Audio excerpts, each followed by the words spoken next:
Quarter final পর্বে চলে এসেছি আমরা এবং প্রথম ম্যাচটাতেই ফ্রান্স আবারও দেখিয়ে দিল কেন তারা ফেভারিটস এবারের বিশ্বকাপ জেতার জন্য। আবারও ঘুরে ফিরে সেই কিলিয়ান এমবাপ্পে শো এবং মরক্কোর অ্যাটলাস লায়ন্সরা হাজার চেষ্টা করেও 90 মিনিটের মধ্যে ফ্রান্সকে আটকাতে পারলো না। 2022-এর রিপ্লেই যেন দেখলাম সেই একই স্কোর লাইনে মরক্কোকে 2-0-তে হারিয়ে দিয়ে ফ্রান্স চলে গেল সেমিফাইনালে এবং তাদের প্রতিপক্ষ কে হবে, স্পেন নাকি বেলজিয়াম, সেই প্রশ্নের জবাবও আমরা খুঁজছি এবং সেই সব ব্যাপার নিয়ে আজকে কথা হবে ডি বক্সে। বরাবরের মতোই ডি বক্স আপনারা দেখতে পাচ্ছেন চ্যানেল আর পর্দায়, সেই সঙ্গে সব কটা বিশ্বকাপের ম্যাচ দেখছেন ওটিটি প্ল্যাটফর্ম আইস্ক্রিনে এবং বাংলা ধারাভাষ্য শুনছেন রেডিও ভূমি 92.8 FM এ। বরাবরের মতো আপনাদের সঙ্গে আজকে আমি রয়েছি আহমেদ বিন পারভেজ এবং আমার সঙ্গে যাকে পেয়েছি ক্রীড়া ভাষ্যকার এবং বিশ্লেষক মাহবুবুর রহমান। কেমন আছেন? আলহামদুলিল্লাহ, ভালো আছেন আপনি? অবশ্যই ভালো আছি এবং আপনাকে দেখে আমারও ভালো লাগছে, কারণ আপনি আর্জেন্টিনার জার্সি পরেছেন, বোঝাই যাচ্ছে হয়তো মনের মধ্যে একটা সফট কর্নার আছে আর্জেন্টিনার জন্য। তারা এখনো পর্যন্ত টিকে রয়েছে এই টুর্নামেন্টে।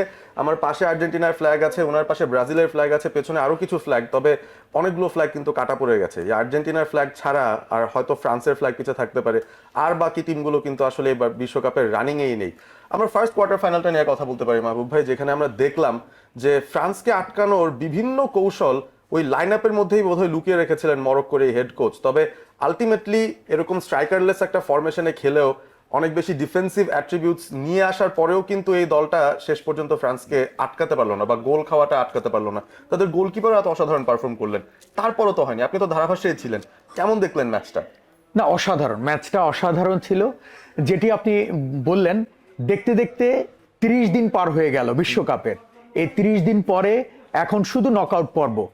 কালকে যেভাবে তারা খেলেছেন, দুর্দান্ত খেলেছিলেন। বিশেষ করে গোলরক্ষকের কথা আপনাকে বলতে হবে, ইয়াসিন বুনো দুর্দান্তভাবে সেভ করে পুরো মনোবলটা ভেঙে দিয়েছেন। সবাই আমরা বলেছিলাম অন্ততপক্ষে এমবাপ্পে কোনোদিন গোল মিস করবে না, সেই গোলটা করবে। সেই গোলটা করলেন একেবারে দুর্বল কিক। আপনি নিশ্চয়ই দেখেছেন, এমন কিক সাধারণত এমবাপ্পে থেকে আশা করা যায় না। পুরো গ্যালারিতে রব উঠলো, এটাই কি আবারও চলে গেল কিনা। মেসির কথাটুকু বারবার আমরা বলছিলাম। তারপরে কিন্তু তাদের যে রক্ষণ জমজমাট, সেটাও কিন্তু দুর্দান্ত ছিল। সেই দ্বিতীয়ার্ধের পরেই তাদের কি হলো, সেই গ্যাপ খুঁজে নিল এমবাপ্পে। দুর্দান্ত, তার যে নিখুঁত ফিনিশিং, অসাধারণ। একেবারে পেনাল্টি আর্কের বাইরে থেকে তার যে নিখুঁত ফিনিশিং, সেখান থেকে গোলটা বের করে ফেললো। সেই গোলে কিন্তু এগিয়ে যায় 1-0। তারপরে কি হলো, 6 মিনিটের ব্যবধানে তাদের অলিজে ডেম্বেলে দুর্দান্ত, এমবাপ্পের যেই একটা অ্যাসিস্ট, অসাধারণ। যেটির পাওয়ারটা ছিল, লো হার্ড কিক, গোলরক্ষক কিন্তু হাতে লেগে তারপরেও কিন্তু ঠেকানো যায়নি। 2-0, সেই 2-0তেই যেটি বলছিলেন, সেই কাতার বিশ্বকাপে 2-0, এবারও 2-0। সেই 2-0তেই এবারও বিদায় নিল মরক্কো। এবং ইন্টারেস্টিং ব্যাপার হচ্ছে যে গতবার যে বিশ্বকাপের ম্যাচটা হয়েছিল মরক্কো এবং ফ্রান্সের মধ্যে, আমরা কিন্তু জানতাম যে দিদিয়ার দেশম তিনি 18 সালের চ্যাম্পিয়ন কোচ। তবে মরক্কো এবারও কিন্তু এসেছিল, তাদেরও একটা নাম যশ ছিল যে ওয়াহবি তিনিও একজন চ্যাম্পিয়ন কোচ, কারণ তিনি মরক্কোর অনূর্ধ্ব 20 দলটাকে নিয়ে যুব বিশ্বকাপ জিতেছেন। এশিয়ান কাপ না, কিন্তু যুব বিশ্বকাপ জেতা দল সেই মরক্কো, সেই দলের হেড কোচ ছিলেন ওয়াহবি এবং তিনি এই দলটার ভেতরে একটা ইয়াং ব্লাড ইনজেক্ট করে নিয়ে এসেছিলেন। বোয়াদির কথা বলতে পারেন, তালবির কথা বলতে পারেন, যিনি গতকাল স্টার্ট পেয়েছেন। এই কিছু খেলোয়াড়রা আছেন যাদের বয়স মাত্র 20-21। মরক্কোর এই দলটাতে তাদেরকে ইন্টিগ্রেট করা হয়েছে বিশ্বকাপের আগে এবং সবচেয়ে বড় সাফারিং যেটা হয়েছে মরক্কোর, তাদের যে মেইন স্ট্রাইকার ছিল সাইবারি, তাকে তারা পুরোপুরিভাবে মিস করেছে ইনজুরির কারণে। তিনি গত ম্যাচে বাদ পড়ে যাওয়ার পর এই ম্যাচের জন্য প্রস্তুত ছিলেন না এবং শেষ পর্যন্ত মরক্কো বোধহয় সেই অ্যাটাকিং এজটা তার কাছ থেকে মিস করেছে। ক্যাপ্টেন আশরাফ হাকিমি যথাসাধ্য চেষ্টা করলেন, বোনো একটা পেনাল্টিও ঠেকালেন, যেটা মাহবুব ভাই বললেন। তারপরও ফ্রান্সকে আসলে আটকানো গেল না। এবং আটকাবেন কিভাবে? ফ্রান্সের এই প্লেয়াররা যখন বক্সের বাইরে থেকেই আসলে এত অ্যাকুরেট ফিনিশ করতে পারছেন, আপনি তখন এই দলটাকে কিভাবে ঠেকাবেন? সো ফ্রান্সকে নিয়ে অনেকেই ভয় পাচ্ছেন এবং অনেকে ভাবছেন যে ফ্রান্সের এই দলটার এগেনস্টে খেলতে আসার আগেই নাকি দলগুলো মানসিকভাবে দুর্বল হয়ে যায়। আপনি কি সেরকম কিছু মরক্কোর খেলায় টের পেয়েছেন, নাকি আপনার মনে হচ্ছে তারা তাদের বেস্ট দিয়েছে কিন্তু তাও পুলিয়ে উঠতে পারেনি? না, মরক্কো আসলে দুর্দান্ত খেলেছে। প্রথমার্ধ তারা কিন্তু একবার ব্লক করে রেখেছিল, সেই ব্লকটা নিজেদের পায়ে আত্মবিশ্বাসটা ছিল। কিন্তু গোল খাওয়ার পরে কি হয়ে গেল, একটা গোল খাওয়ার পরে তাদের মনোবল পুরো চুরমার হয়ে গেল। আর দ্বিতীয় গোলটা খাওয়ার পর তো আমি দেখলাম যে ডিফেন্স নিয়ে যে আক্রমণে অল আউট ফুটবলটা খেলবে, সেটার আর সুযোগটা তাদের হয়নি। সেইখান থেকে দুই দলের খেলোয়াড়দের কোচ তো মরক্কোর বললেনই যে আমরা এক গোল খাওয়ার পরই আমাদের মনোবলটা ভেঙে যায়, সেই ভেঙে যাওয়া থেকে আমরা কামব্যাক করতে পারিনি।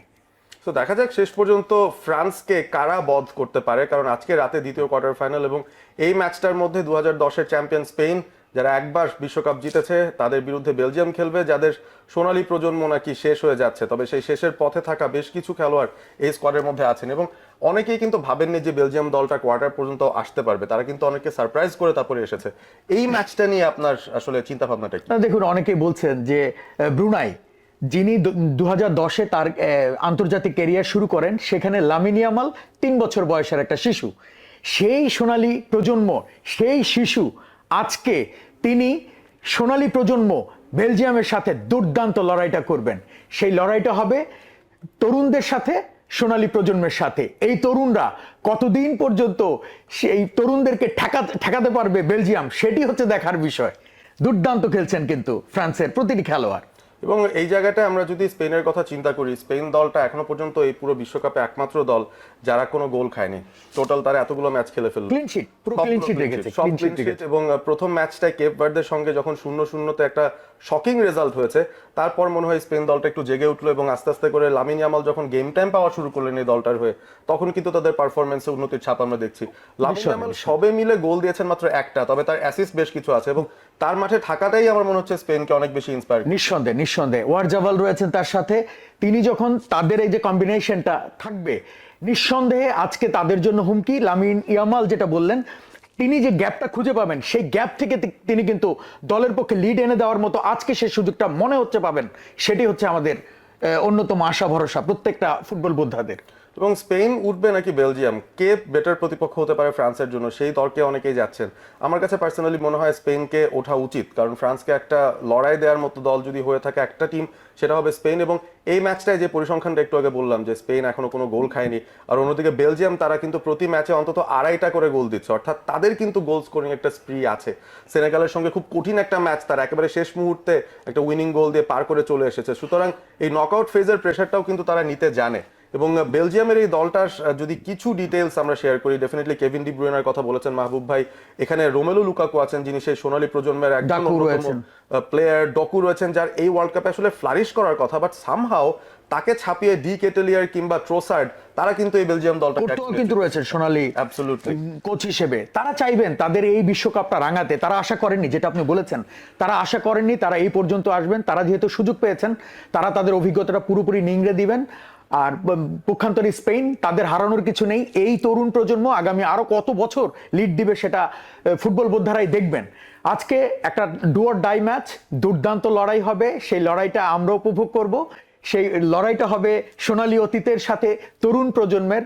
এই গ্যাপ খুঁজে নেওয়ার যে গোলের যে সুযোগ সন্ধানী, সেগুলো যদি দুই দল তাদের যেই বুদ্ধিমত্তা এবং দুই কোচ সম্ভবত 4-2-3-1 এই ফরমেশনে খেলতে পারেন, নতুবা 4-3-3 এই ফরমেশনে দুই দলই খেলবেন। দেখা যাক কোন আক্রমণাত্মক পদ্ধতিতে তারা খেলেন। যেই পদ্ধতিতেই তারা খেলেন, আজকে খেলাটা হবে হাড্ডাহাড্ডি লড়াই, কেউ কাউকে ছেড়ে কথা বলবে না। টিকি টাকার যে বিষয়টা বললেন, ছেড়ে কথা বলছে না স্পেন। এই বিরক্তিকর জায়গাটা যদি কোনো কারণে বল লুজ করে, সেখানেই যদি তাদের যেই মানে লং অ্যাটাক, সেটা যদি বেলজিয়াম করতে পারে, তাহলে অবশ্যই গোল হবে, গোল শোধরাতেও পারে।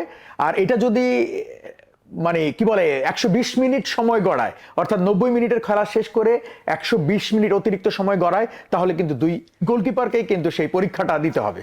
এবং দুই গোলকিপার কারা কারা, উনাই সিমন একদিকে, থিবোট কোর্তুয়া একদিকে, খুবই কঠিন একটা লড়াই হতে পারে। বেলজিয়াম হয়তো মনে মনে চাইতেই পারে আমরা ম্যাচটাকে নিয়ে যাই 120 মিনিটস পর্যন্ত, বাট স্পেন তারা যে রেকর্ডটা ধরে রেখেছে, যেটা অক্ষত রয়েছে এখনো পর্যন্ত কোনো গোল না খাওয়ার, তারা হয়তো সেই রেকর্ডটাই এগিয়ে নিতে চাইবে। লাপোর্ত এবং কুবার্সির যে সেন্টার ব্যাক পার্টনারশিপ অসাধারণ চলছে এবং অনেকেই তো কুবার্সিকে বলছেন যে ভবিষ্যতের সেরা ডিফেন্ডার পুরো পৃথিবীতে হয়তো যেতে পারেন সামনের দিনগুলোতে। ইন্টারেস্টিং কিছু ফ্যাক্ট বলি, আন্ডারল্যাপিং করেন স্পেনের ফুলব্যাকরা, ডান দিক থেকে পেড্রো পোরে, বাঁ দিক থেকে কুকুরেয়া।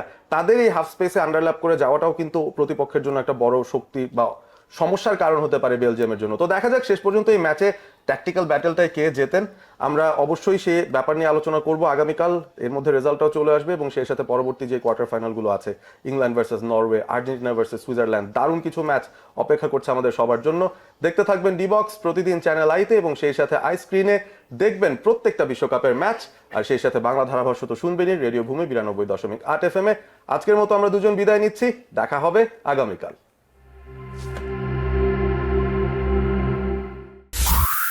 রেডিও ভূমি 92.8 FM